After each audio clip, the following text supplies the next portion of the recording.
Oh yes, go. So our next speaker is Dr. Richard Khor. Dr. Khor is a radiation oncologist working at the Austin Health with an interest in haematology and survivorship care. He also treats malignancies of the liver, skin, head and neck. He has an interest in electronic healthcare and recently was a leading clinician rolling out electronic prescribing and documentation here at the Austin Health. Richard is going to talk to us today about the latest information on radiotherapy in lymphoma. Thank you, Richard. So it's just the... Thanks, Tanya. Yeah, that's right. Hi, everyone. I see some familiar faces, but I'm one of the radiation oncologists that work here.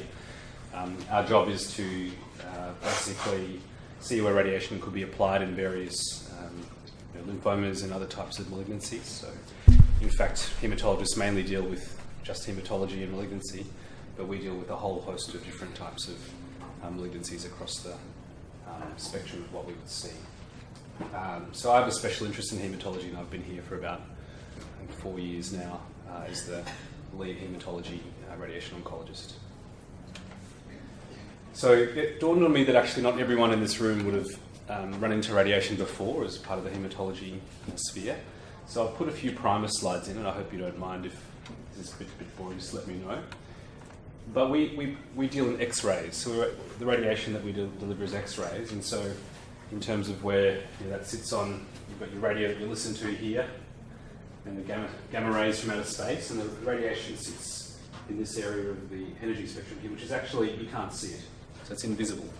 And that, I think, sometimes really colours people's impressions of radiation because there's a bit of fear about it because you can't see it, you can't kind of interact with it.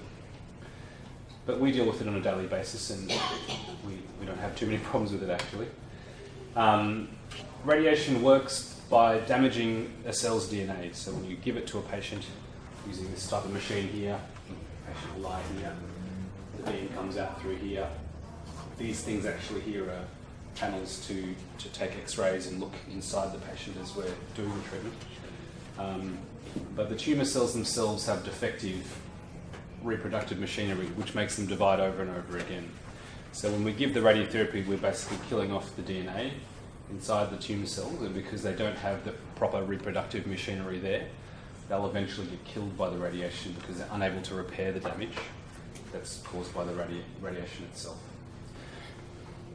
It probably is a very little known fact that that the biggest cause of, or the biggest source of environmental radiation exposure is actually kind of in granite and bricks of your house, and the granite of your bench top in your kitchen. And so your body actually has the necessary machinery to actually repair baseline radiation damage because it's always coming to us from the sun and from various sources within the within your life that you probably don't even know. But your tumour cells aren't so lucky, and that's how they get killed off by radiation. In terms of what happens when a patient gets radiation, some of you might have had radiation, you can speak to this, but we usually go through a process whereby we map out whereabouts in the body we would like to give the radiotherapy. So if it's in the body or the head or the eye or the little toe, we would generally do a specific scan that gives the computer an idea where we want to be giving the radiation. And the radiation oncologist's job is actually to go through and define exactly why you would give the radiation, how much to give, where to give it to, and to keep it away from all the important structures that don't need radiation, basically. These days it's done in a CT scan, which is basically the same as any other CT scan you'd see around the hospital or anywhere, except it has the additional abilities of having lasers mounted around the room to basically form a blueprint of where your body sits in relation to the radiation machine. Those are quite important because those lasers help to guide us. The same system exists in our treatment rooms so that we can basically reproduce the same, where you're lying on the bed exactly when we're treating you. The radiation itself, the simulation part takes about, maybe up to an hour, but usually around 20 minutes. And it's done by, we've got a whole suite of staff downstairs that help us with the radiation. So I think there's only about 4 or 5 radiation oncologists that work in this hospital, but we have a department of about 100 people, so it's pretty big. And that's, radiation therapists, people to help to book the radiation, nurses to help people through the radiation, physicists to tune the machinery and keep it, operational and do all the quality assurance. It's quite a big department downstairs. And the best thing is that It's usually all in basements, so there's a lot of jokes about radiation oncologists and never seeing the sun. It's not on purpose, it's just the best place to put the machine, so we have to be down there. So after we do the scan to figure out where the patient is on, where we want to give the radiation, the radiation oncologist will go through and define exactly where we would give the radiation. Then we devise a plan whereby the machine is told exactly where to move and stop and deliver the radiation. And then afterwards you go on the treatment. The treatment itself is delivered on a machine that's pretty much like that. They look very similar. Some people say it looks like a big mix master. Some people say it looks like a microscope. One lady was quite unhappy that there weren't more kind of Star Wars lasers. But it's actually kind of a pretty bland looking machine. I think they design them that way. And it usually takes about 20 minutes depending on the treatment. Radiation itself is invisible, so you can't see it, and it's just like having a CT scan. So in general, it's a painless treatment that you don't know that you're having. You'll just hear the machine working, and the machine will spin about. You're not radioactive afterwards, or people aren't radioactive afterwards, so you can go and pregnant women and small children with no ill effect. And people in general feel pretty normal after the treatment, although there are side effects that occur and accumulate during the treatment.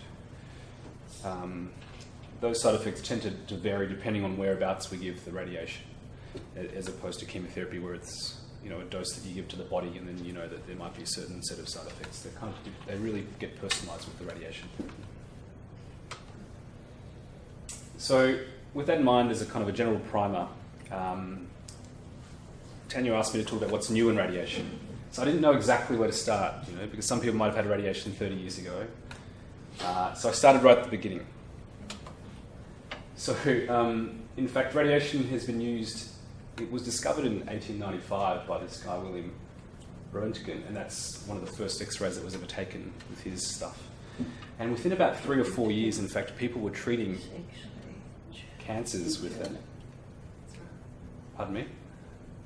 She's just saying X-ray. The name is X-ray in German. Yes. His surname. Yeah, and so it's synonymous, in fact. Yeah, it's a röntgogram, I think they call them. My pronunciation's probably terrible. And within about, I think, 3 or 4 years, people were actually using radioactive isotopes that you dig out of the ground to actually treat various medical ailments. And in fact, this is one of the first radiotherapy machines with a lady getting a skin cancer treated, obviously, and you have a bit of lead shielding here, and you can put your radioactive source in here. And we'll see how that's changed in a minute. And usually what you don't see is someone with a stopwatch saying, just keep it there for 10 minutes and then off it gets. So it's a very analogue process, I guess you could say.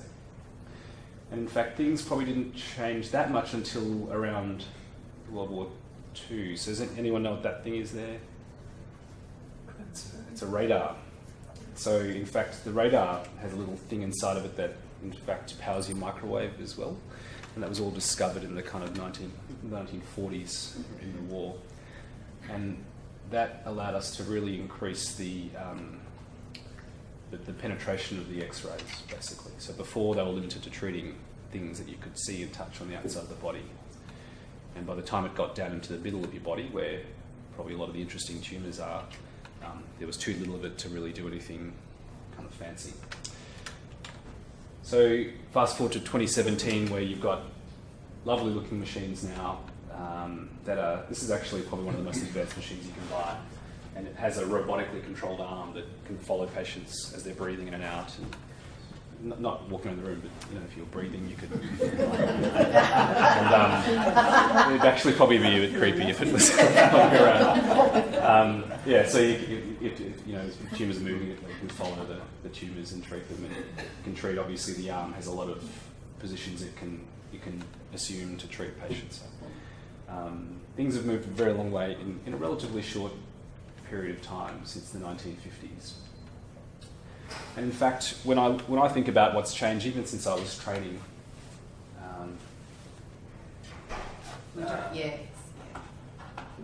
there's a number of different things that are kind of have really led to the big progress in radiation. Number one is that there's no point kind of treating someone if you don't know whereabouts the tumour is. So immobilising patients has become a lot more important because we're able to deliver more precise doses. So to kind of maintain that accuracy, you need to figure out where they are.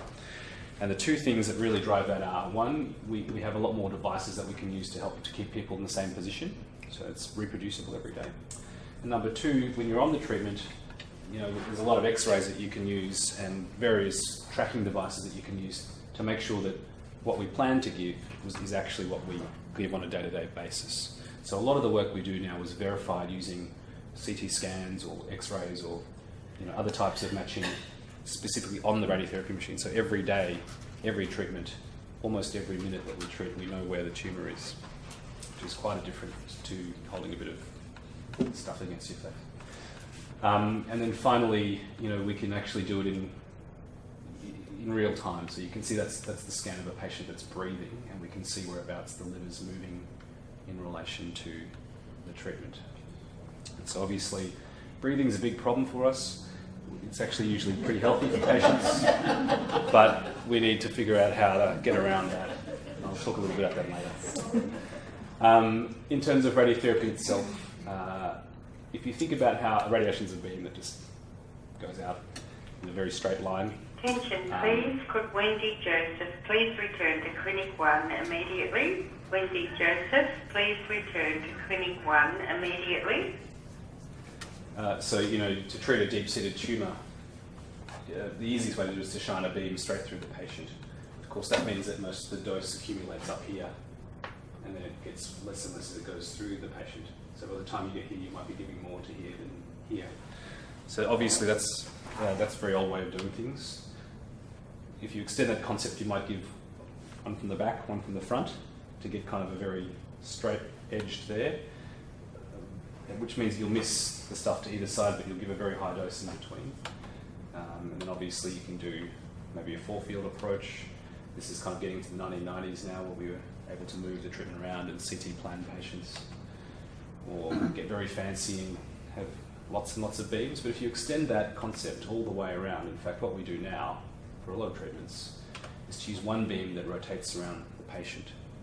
And when you do that, what happens is you spread all that dose that was going into the patient that was, you know, more than what we had expected, and basically just put it right in the centre. So that means that you can get around things like, you know, things that you don't want to be treating with radiation, basically, and focus the high dose region in. And this has really opened the door to treatments that we thought previously might have been pretty hard to get through or very difficult to deliver, or patients might get sick during them.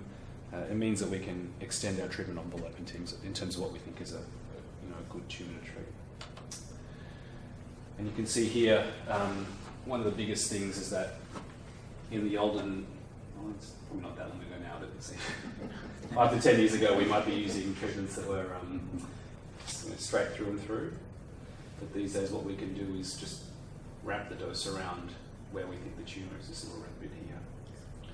And so that means that the tissues to the back and the front of the patient, and also under here, so this is in particular the heart, it's right here, we can get around those areas very, very nicely now. And that's pretty new. I mean, probably we've only started doing it here in the last kind of 2 years or so. And I think in Melbourne there weren't that many people really doing this within the last 2 years, and it's kind of come out of the States and through in Italy, effectively. So we use that bottom technique now, which we're very happy with. And it allows us to really reduce the radiation that we give to the heart or maybe the breasts or other sensitive structures in the body. So inconvenient breathing, I did allude to this before. And look, tumours will often move with breathing.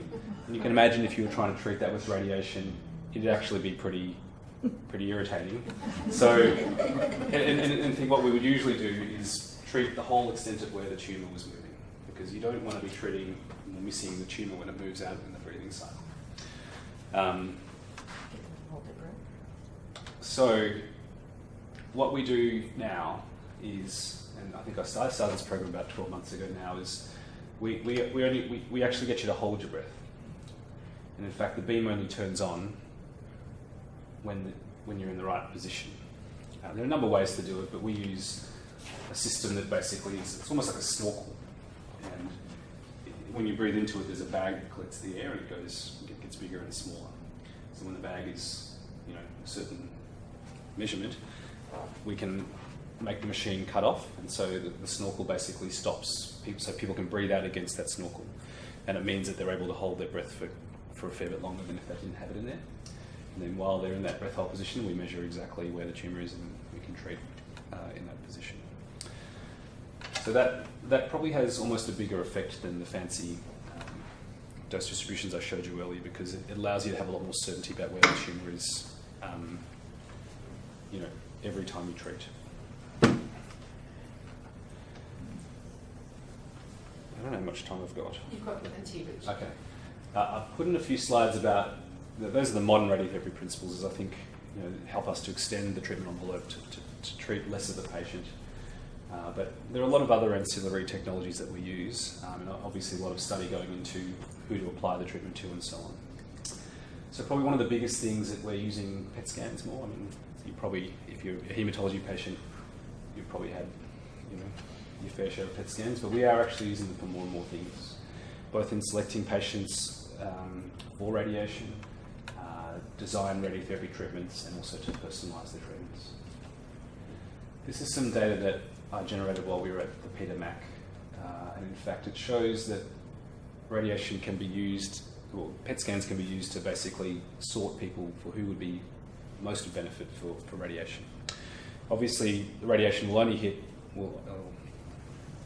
generally only affects things where you direct it to. That's why we don't treat all haematology tumours, because the tumours could be in the body that you can't see them. So we use the chemotherapy to clean up spots that we can't see and widespread spots. So radiation is generally only used if we think the tumour is localised to one area and we can adequately target that area. The problem is that there's almost no hematologic malignancies where we can treat with radiation alone because of that risk of it being somewhere else. Except for very few things. So follicular lymphoma is one of those things. And in fact, there's a very long experience of treating follicular lymphoma with radiation, and it probably results in about a 50% cure rate overall in about 10 to 15 years. The problem is that we used to do that and then hope the patient didn't develop tumours outside of the radiation field. But now what we can do is do a PET scan, and in fact, the old standard was a CT scan, so we would do that, and you can see that between stage 1, which is one spot, and stage 2, which is a couple of spots on one side of the diaphragm, the CT actually really couldn't tell apart who had stage 1 and stage 2 disease. Whereas if you look at what we generated a couple of years ago, if you do a PET scan, you're able to separate people with stage 1 disease and stage 2 disease quite effectively. And in fact, you don't see the data, but the stage 3, some of the people from stage 2 actually go into stage 3. So that's probably even more important because those people should maybe be considered for chemotherapy. So improved targeting and recognition of where patients are in their journey is super important in radiation, because without it, we would be treating people with a local treatment that they probably don't, we're probably treating 50% of their tumour, which is never a good thing. We also very now routinely use radiation PET scans to target our radiation. So you can see here on the PET scan, the big bright spot. This is a normal bowel, but on the CT scan, you pretty much can't see it. So by using the two, you can improve your targeting, and it really helps us to direct the radiation exactly to where it needs to be. And finally, radiotherapy can be used to guide treatment decisions. So PET scans are used to guide treatment decisions. So say, for example, in a disease like Hodgkin lymphoma, where we often use a combination of radiation and chemotherapy, there was a big trial done in the UK where we looked at using the PET scan to guide the treatment. So do we need to give the radiation after the chemotherapy? In fact, in this trial, they took about 600 patients, they did 3 cycles of chemotherapy, and then they did a PET scan. And if you had a good PET, so the tumour had completely responded to the chemotherapy, then they gave half the patients radiotherapy and half the patients no radiation. So that meant that some people would just have the 3 cycles of chemotherapy, and some would have 3 cycles of chemotherapy and radiotherapy, which would be probably the standard that was used. And in fact, in that study, it's pretty early days yet in terms of Hodgkin lymphoma, but it was published in 2015 with an average of about 3 years of follow-up.